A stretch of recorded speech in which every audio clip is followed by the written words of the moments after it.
Hey guys, welcome back to the channel. Today I thought I'd do just a little bit of a different video.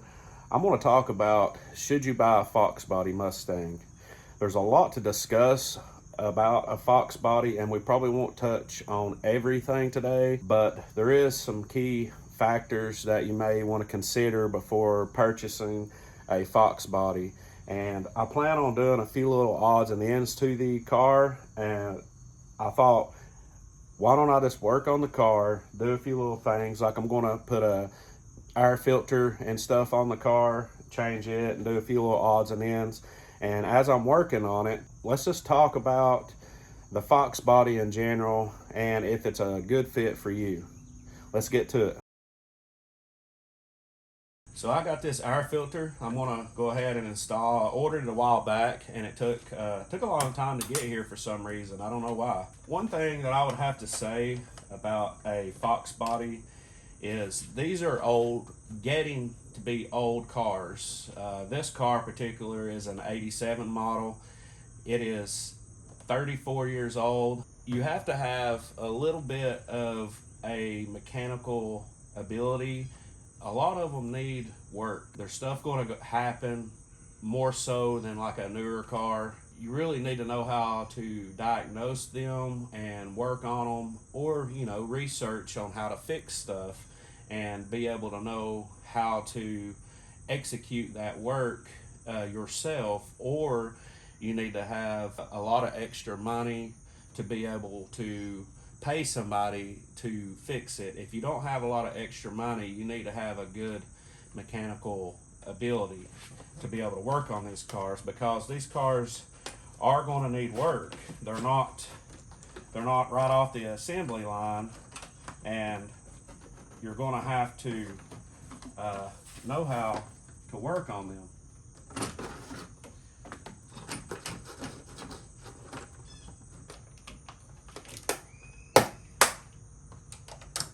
So there's the fuel filter, and you can see that this one is pretty dirty. It's not too bad, but it definitely needed changed, and you want to be able to let the motor breathe as much as possible. So this is the new dryer that I ordered. This is the line that hooks to your air condition, and it runs all the way around, and it hooks to the evaporator. I put a new evaporator in this thing, and I took the dryer off, and I was going to buy a new dryer because I need to convert this over to the new Freon, which is 134. I got a retro kit that changes the fittings where you fill it up, and I'm going to change it over to the new Freon, and I'm going to put a new dryer on it as well. And I also purchased an O-ring kit because some of these lines might have a leak. The one I unhooked from the evaporator that runs over here to the condenser, I want to change the O-rings in it, and I want to put new O-rings on this if it doesn't have them, which I think it does. But I'm going to install this. Another thing to think about when you have a Foxbody is parts. The aftermarket for these cars is huge. They're very supportive of building these cars, but there is certain parts, and it could be a COVID thing right now as well, but there's certain parts that are hard to get for these cars. They're either not in stock or they're just hard to find. Most parts you can find pretty good, pretty easily, I should say, but there is certain things that are hard to find. And one of the things for this car that I'm having a hard time with is finding a set of wheels that's 4-lug.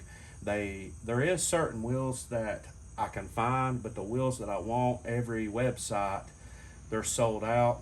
So having a 4-lug on these cars can be a little bit cumbersome, because I want to get a new set of wheels for this car, but I'm having a hard time finding them. So I have to be patient and wait for them to come in.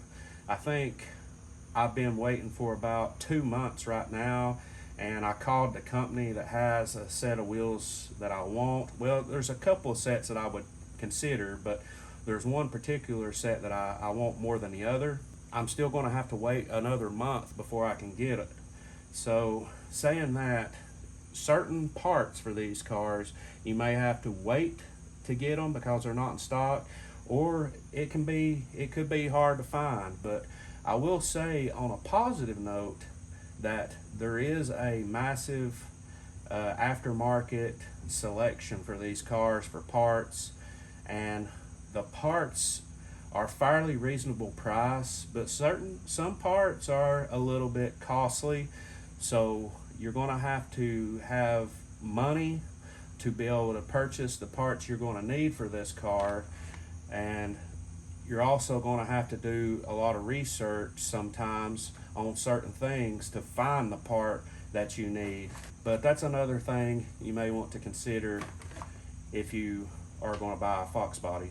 So you need the old bracket that mounts on the firewall over here to hold the dryer, and you also need the electrical plug off the old one to screw on to the new one.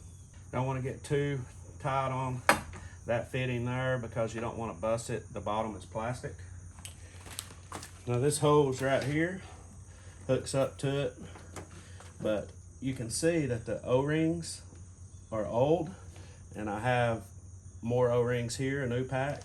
So I'm gonna have to get these O-rings off and try to size them up, put new O-rings on that and clean that up before I put it on the new evaporator. So it has a double O-ring. Let me find the O-rings in this that matches, which I think I see them already. Before we put them on, I'm gonna try to clean this. I just put just a little bit of grease on these, not much. You don't want that getting in your air conditioner, but I put just a little enough to help the O-rings slide. So there's the caps that was in there before. So I can take this bottom one with the new O-rings and it will go into the bottom of the evaporator.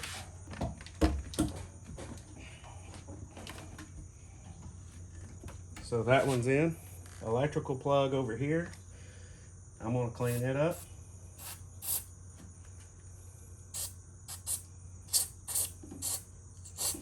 I've got some electrical cleaner here. You wanna try to use the proper cleaner for these.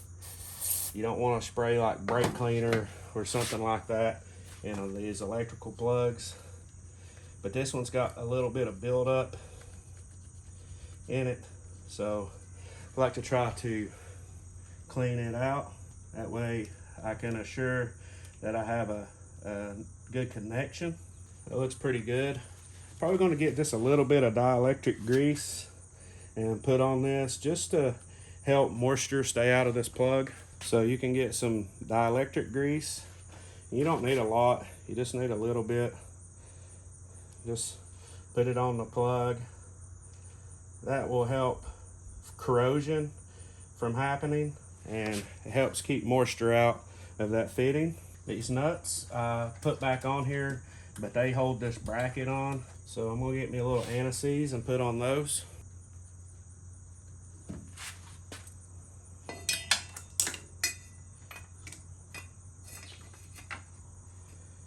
So that's about the way the bracket's gonna be, and then it's gonna set down in there.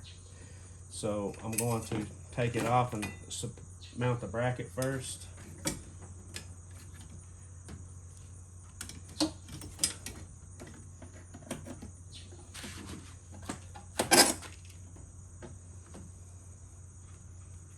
Okay, you can see that this has a new O-ring on it, so that's good. I'm gonna put just a little bit of grease around this O-ring just to make sure it don't tear. Then I have to work this in the bracket. You may have to maneuver some of this stuff.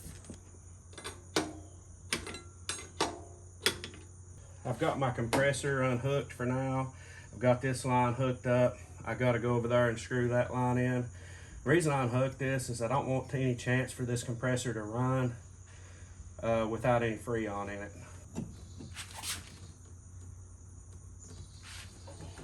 Okay, I got that on. I'm gonna try to tighten this brace up on for the dryer.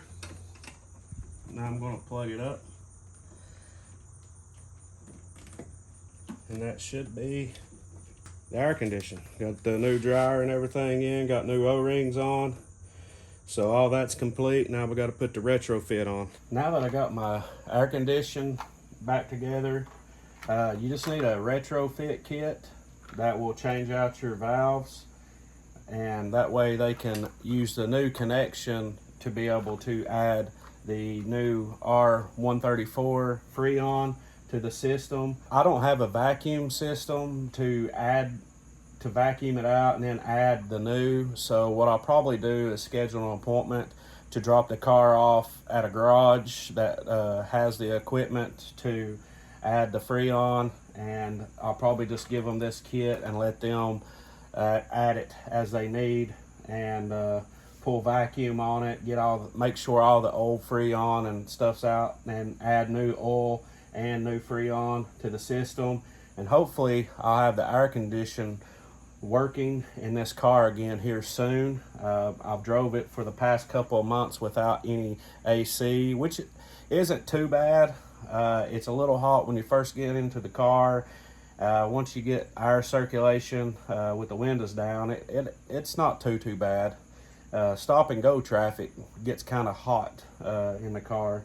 So we touch base on a couple of things. You need to have a little bit of mechanical ability to be able to work on these cars, or have the money to pay someone to repair the car for you if you don't have the mechanical ability. Some parts are hard to find, but I'd also like to not only touch on the mechanical, is the electrical too. These wiring harnesses are old, and I've already found one wire that was broke to the TPS and the EGR that I had to repair. I had to chase that down. So you do also need a little bit of understanding of how a wiring diagram works and how to chase certain things down. This is not a very complex car.